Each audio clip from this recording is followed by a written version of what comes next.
Good day mga ka-JMC Trucks! Sa mga naghahanap ng brand new light trucks, introduce ko lang po sa inyo itong brand new JMH drop side. 10 feet, 4-wheeler with 2,000 kg payload capacity and Euro 4 engine.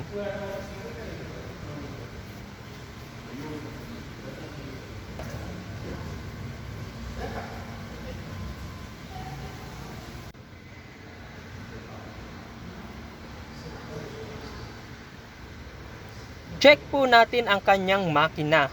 Ang JMH po natin ay naka 2.8 liter engine displacement, 4-cylinder turbo intercooler, CRDI diesel engine, and 5-speed manual transmission.